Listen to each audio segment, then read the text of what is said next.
ID ஃபீல்டுக்கு ஈக்குவலாக கூட சம்பாதிக்க முடியும் விவசாயத்தை. விவசாயம் வந்து என்றைக்குமே அழியாது. விவசாயம் எனக்கு ரொம்ப பிடிக்கும். ஐடிஐ முடிச்சுட்டு அசோக் லேலண்டில் வேலை பார்த்துட்டு வேணான்ட்டு தான் இந்த வேலைக்கு வந்து விவசாயத்தை பொறுத்த வரைக்கும் யாருக்கும் பயப்படாத நேர்மையாக கரெக்டாக செஞ்சால் நல்ல லாபம்.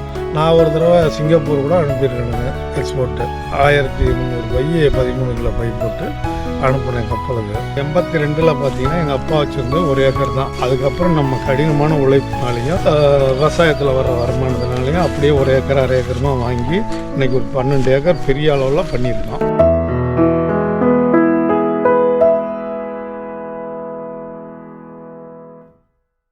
ஐந்தினின் சார்பாக அனைவருக்கும் வணக்கம்.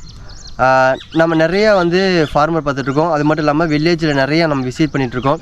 நம்ம நிறையா ஃபார்மர் பார்த்துட்ருக்கோம். நிறையா நம்ம வில்லேஜை விசிட் பண்ணிகிட்ருக்கோம். அது மட்டும் இல்லாமல் அவர் எப்படி உற்பத்தி பண்ணிகிட்ருக்காங்க, அவங்க என்னென்னலாம் பார்த்தீங்கன்னா உற்பத்தி பண்ணிகிட்ருக்காங்கன்னு சொல்லிட்டு நம்ம அந்த வீடியோவில் நிறையா பார்த்துட்ருக்கோம். இன்றைக்கி நம்ம ஜடமங்கல்னு சொல்லிட்டு ஒரு ஊருக்கு வில்லேஜுக்கு வந்திருக்கோம். ஐயா பேர் நடராஜன். அவர் நிறைய உற்பத்தி பண்ணிகிட்ருக்காரு. சொல்ல போனோம்னா மஞ்சக்காட்டுலேருந்து நெல்லுலேருந்து வெங்காயம், ஸோ நிறைய அவர் உற்பத்தி பண்ணிகிட்ருக்காரு.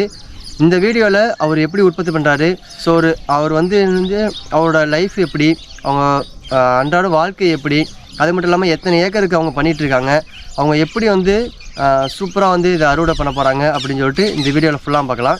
ஸோ ரெகுலராக இந்த வீடியோவில் ஃபுல்லாக பார்க்கலாம். வாங்க உள்ளே போய் பார்க்கலாம். என் பேர் நடராஜன். நான் ஜடமங்கலம் கிராமத்தில் சுமார் ஒரு 12 ஏக்கரில் விவசாயம் பார்த்து கொண்டு இருக்கிறேன். மஞ்சள் மற்றும் வெங்காயம், நெல் அனைத்து பயிர்களும் போடுவேன். இயற்கை முறையில் பார்க்கும்போது தக்கப்பூண்டு தெளிப்போம், மண்புழு உரம் போட்டிருக்கோம், மீன் அமிலம் தயார் பண்ணுறோம் நாங்களே சொந்தமாக. அது இல்லாத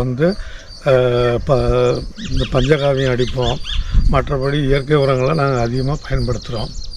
அதனால் மகசூலும் நல்லா இருக்குது, மஞ்சள் நல்லா இருக்குது. பாருங்கள். ஒரு 4 ஏக்கரில் மஞ்சள் சாகுபடி பார்த்துக்கிட்டு இருக்கீங்க.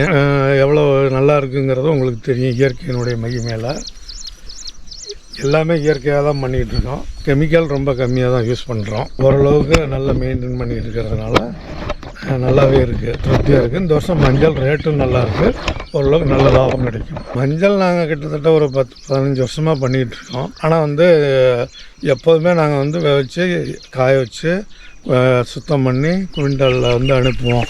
இதில் ஈரோடு ஒழுங்குமுறை விற்பனை கொடுத்துக்கு தான் அதிகமாக அனுப்புவோம். ஒழுங்குமுறை விற்பனை கொடுத்துக்கு அனுப்பிட்டுருக்குறோம்.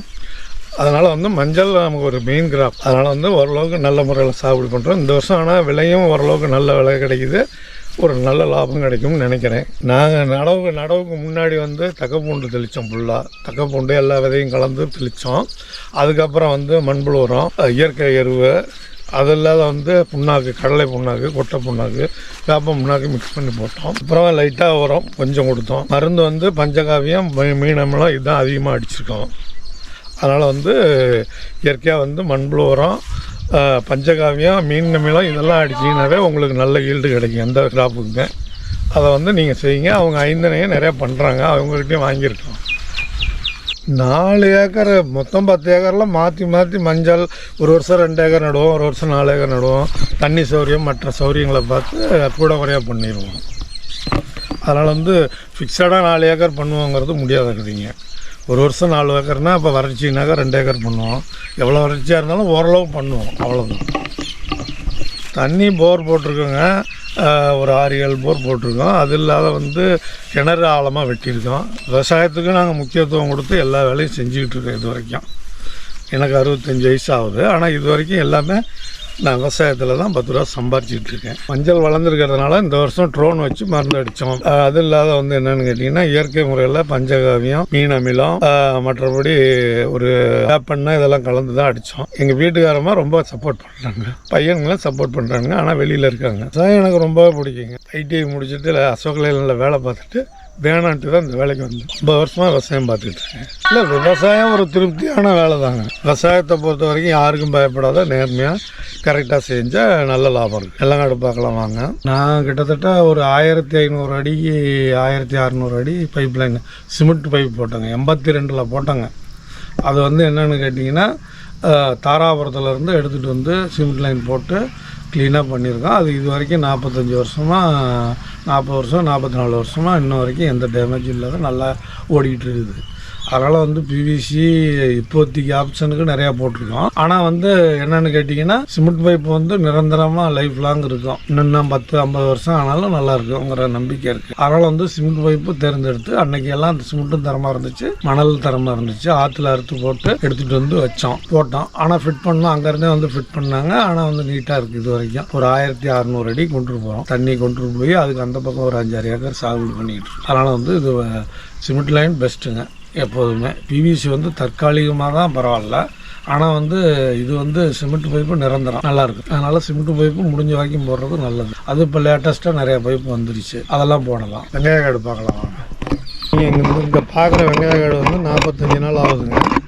45 நாளில் இயற்கை உரம், புழு உரம் எல்லாமே இது பண்ணியிருக்கோம். இது வரைக்கும் 2 டோஸ் வந்து பஞ்சகாவியம், வேப்பெண்ணெய், அடுத்து வந்து இது மீனமிலம், இது 3 தான் கலந்து தெளிச்சிருக்கோம். ஓரளவுக்கு இப்போ 5 நாளாக பஞ்சகாவியம் மட்டும் நாங்கள் வாங்கிக்குவோம். அது வாங்கி பண்ணுறோம். அதனால் வந்து அவங்களாம் நாங்களுக்கு நிறையா சப்போர்ட் பண்ணுறாங்க.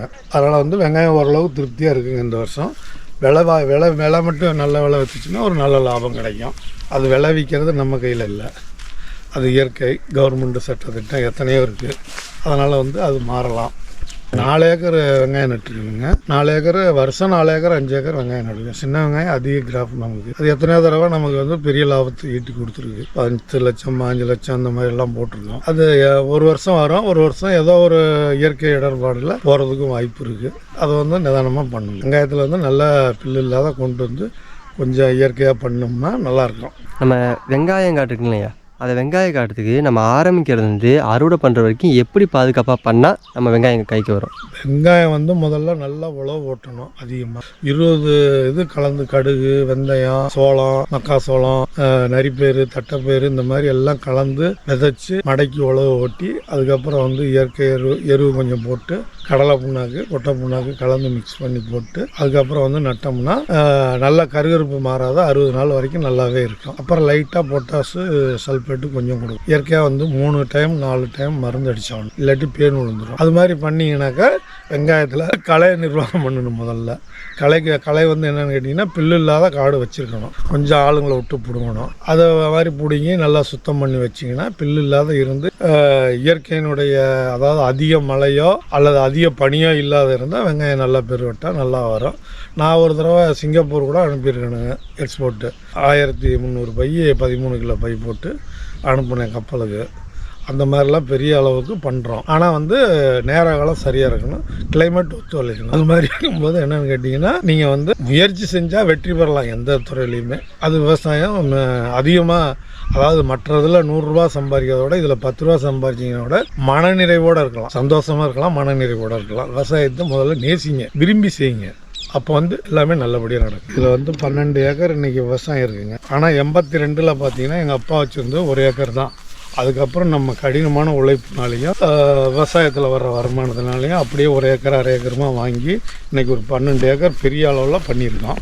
அந்த 12 ஏக்கர் நிலத்தில் இருந்து 2 பையன் ஒரு பொண்ணு 3 பேர்த்தையும் எம்இ படிக்க வச்சேன். பெரிய பையனையும் சின்ன பையனையும் எம்இ படிக்க வச்சேன். பொண்ணை வந்து பிஎஸ்சி முடித்து டீச்சர் ட்ரைனிங் படிக்க வச்சேன். 3 பேர்த்துக்கு விவசாய வருமானத்துலேருந்து நல்ல முறையில் திருமணம் பண்ணணும். அவங்களும் சந்தோஷமாக இருக்காங்க. ஆனால் அவங்க 2 பேரும் இன்றைக்கி வந்து வேலைக்கு போயிட்டாங்க, வெளியில் போயிருக்காங்க.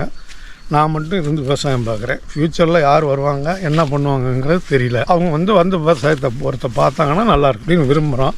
சின்ன பையன் கொஞ்சம் ஆர்வமாக இருந்தானுங்க. அவனும் பிஏ எம்இ ஏரோநாட்டிக்கல் படித்ததுனால அவனும் வெளியில் கிளம்பிட்டான். அந்த பையனும் போயிட்டாப்புல, அவனும் வெளியில் போயிருக்கான். பெரிய பையனும் சாஃப்ட்வேரில் வேலை பார்த்துட்டு இருக்கிறதுனால அவங்களும் வந்து இது பண்ணுறதில்ல. ஒன்று வந்து சத்துணவு அமைப்பாளராக இருக்குது. அதனால் வந்து அவங்களும் சந்தோஷமாக இருக்காங்க.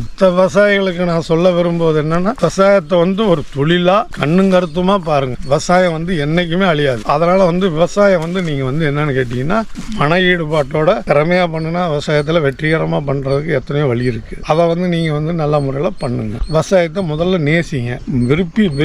விருப்பப்பட்டு விவசாயம் பார்க்கணும். படித்த பிள்ளைங்க படிச்சுட்டாக்கா வெளியில் போய் வேலை பார்க்கணுங்கிறத விட விவசாயத்தை பார்க்குறது நல்லது. அது மாதிரி பார்த்தா நல்லது. எங்கே முடியுது, சில நேரத்தில் முடிய மாட்டேங்குது. காலத்துக்கு கட்டாயம் அவங்கவுங்க எப்படிதோ ஒன்று வெளியில் போயிடுறாங்க. அதனால் வந்து விவசாயம் வந்து இன்னும் 100 வருஷம் இல்லை 500 வருஷம் ஆனாலும் விவசாயம் எந்த காலத்துலேயும் அழிஞ்சு போய்டுன்னு சொல்கிறதெல்லாம் சும்மா. விவசாயம் மறுபடியும் சொல்கிறது என்னன்னு கேட்டிங்கன்னா, மண்ணில் விளையாத எந்த பொருளாலையும் மனிதனாலையும் சரி எந்த விலங்குகளாலையும் சாப்பிட முடியாது. சாப்பிட்ற பொருள் பூரா அனைத்தும் மண்ணில் விளைஞ்சதாக தான் இருக்கும். அதனுடைய மூலக்கூறு பார்த்தீங்கன்னா கண்டிப்பாக மண்ணில் விளைஞ்சதாக தான் இருக்கும். ஏதோ ஒரு மூலையில் மலை பிரதேசத்தில் இயற்கையில் எங்கே வேணுமாலும் விளைஞ்சிருக்கும். அது வந்து என்னன்னு கேட்டிங்கன்னா நீங்கள் ஒவ்வொன்றையும் எடுத்து பாருங்கள். ரவையிலேருந்து மைதாவிலேருந்து நீங்கள் சாப்பிட்ற சேமியாவிலேருந்து அதனுடைய மூலக்கூறு பார்த்தீங்கன்னா மண்ணில் தான் விளைஞ்சிருக்கும். மண்ணில் விளையாத எந்த பொருளையும் சாப்பிடவே முடியாது நம்மளால். மறுபடியும் சொல்கிறேன். அதனால் வந்து மனிதன் இருக்கிற வரைக்கும், சாப்பாடு இருக்கிற வரைக்கும் மண் இருக்கும். மண் இருக்கிற வரைக்கும் விவசாயம் நடந்துக்கிட்டு தான் இருக்கும். எத்தனையோ டெக்னாலஜி மாறலாம். ஆனால் எத்தனை டெக்னாலஜி மாறினாலும் அந்த மண்ணிலிருந்து விளைச்சல் மட்டும் நிற்கவே நிற்காது. அது வந்து நம்மளை வந்து ரொம்ப மண் வந்து ஒரு தெய்வம் மாதிரி. அதை வழிபட்டீங்கன்னா கண்டிப்பாக முன்னுக்கு வரலாம் எல்லாருமே. சின்ன விவசாயம் பெரிய விவசாயங்கிறதுல 1 ஏக்கர் இருந்தால் கூட நீங்கள் வந்து அதில் வந்து காய்கறி மற்றது எல்லாம் போட்டிங்கன்னா பெரிய லாபத்தை ஈட்ட முடியும்.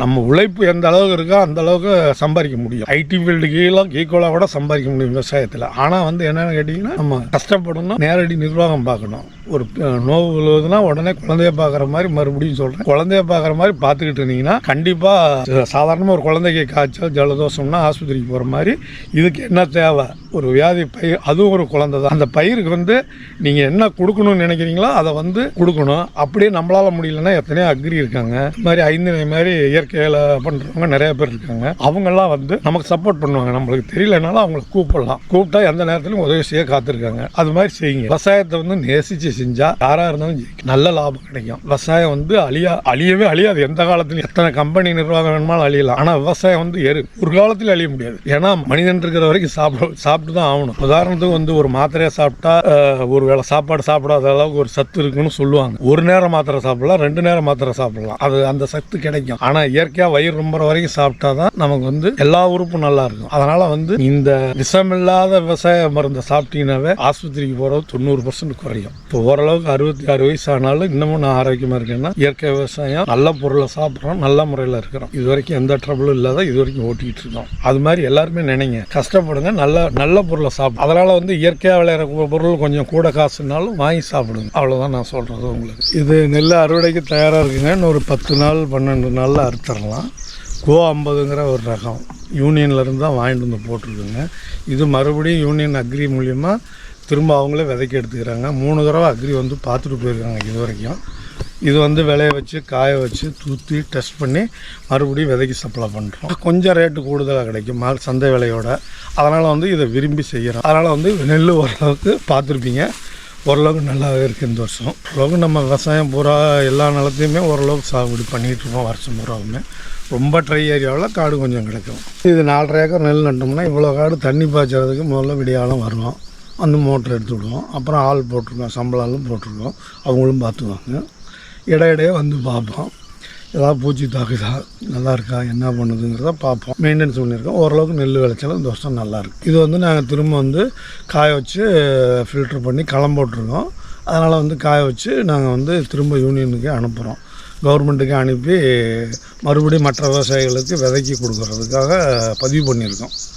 சட்டப்படி பதிவு பண்ணியிருக்கோம். அவங்களும் வந்து அக்ரி முசிறி ஆஃபீஸிலேருந்து 3 டைம் 4 டைம் வந்து பார்த்துட்டு போயிருக்காங்க. அக்ரியே ஒரு மேடம் வந்தாங்க, எல்லாமே வந்து பார்த்துட்டு நல்லாயிருக்கு, பரவாயில்ல அப்படின்னு சொல்லிட்டு போயிருக்காங்க. அதனால் வந்து இதை அறுத்த உடனே நாங்கள் வந்து ஆஃபீஸுக்கு கொடுத்துருவோம். அவங்க ரேட் கொடுத்துருவாங்க. சாப்பாட்டுக்கு வச்சுக்கிட்டு மீதியை கொடுத்துருவோம். மஞ்சள் வெங்காயம் 2மே அறுவடைக்கு இன்னொரு 30 நாளில் வந்துடும். அறுத்தாச்சுன்னா நாம் வந்து வெட்டிட்டு யாரும் கேட்குறவங்களுக்கு விதைக்கி கொடுப்போம். அதே சமயத்தில் வந்து பாலிஷ் பண்ணி ஈரோடு மார்க்கெட்டு அல்லது இங்கேயே வியாபாரி வந்தாலும் என்ன நல்ல ரேட்டு கிடச்சிதுன்னா இங்கேயே கொடுப்போம். வெங்காயமும் அதே மாதிரி தான். ரேட்டு இல்லைன்னா நாங்கள் பட்டறை கட்டி வச்சுருப்போம். ஒரு 4 மாதம் வரைக்கும் ஸ்டோர் பண்ணி வச்சுருப்போம். அதுக்கு மேலே இல்லைனாக்கா அப்புறம் வேஸ்ட் ஆகிறது நிறையா இருக்குது. நல்லது இருக்குது, கெட்டது இருக்குங்க. ஆனால் வந்து முடிஞ்ச வரைக்கும் ஏதோ ஒரு நல்ல ரேட்டு வரும்போது கொடுத்துருவோம். அவ்வளோதான். அடுத்தது வந்து வெங்காயத்தை வந்து சில்லறையிலையும் கொடுப்போம், விதைக்கி கொடுப்போம், அல்லது மொத்தமாக கொடுப்போம். எப்படி கேட்குறாங்களோ அதுக்கு தகுந்த மாதிரி கொடுத்துருவோம். வருஷம் வச்சுக்கிட்டு இருக்கோம். வருஷமும் வெங்காய வியாபாரியாக வந்துக்கிட்டு இருக்காங்க. ரெகுலராக மஞ்சளுக்கும் வியாபாரி வந்துக்கிட்டு இருக்காங்க. எதுவுமே வரலைன்னா நாங்கள் வந்து கவர்மெண்ட் ஒழுங்குமுறை விற்பனை கூடத்துலேயும் கொண்டு போய் கொடுத்துருக்கோம். எவ்வளோ ஒவ்வொரு இடத்துலையும் உற்பத்தி பண்ணுறதா ஒரு நல்ல ரேட்டு வரும்போது நாங்கள் கொடுத்துருவோம். அவ்வளோதான். இது உங்களுக்கு ஏதாவது தேவைப்பட்டுச்சுன்னா என்னை காண்டாக்ட் பண்ணுங்கள். என் நம்பர் சொல்கிறேன், 97 91 49 00 35. விதை வெங்காயமோ விதை மஞ்சளோ விதை நெல்லோ தேவைப்பட்டால் சொல்லுங்கள், நாங்கள் வந்து கொண்டு வந்து தருவோம். அல்லது நீங்கள் நேரடியாக வந்து வாங்கிக்கலாம். இந்த வீடியோ உங்களுக்கு பிடிச்சிருந்துச்சுன்னா லைக் பண்ணுங்கள், ஷேர் பண்ணுங்கள். யார் வேணுமாலும் நம்மளை எந்த நேரம் வேணுமாலும் காண்டாக்ட் பண்ணலாம். தேங்க்யூ.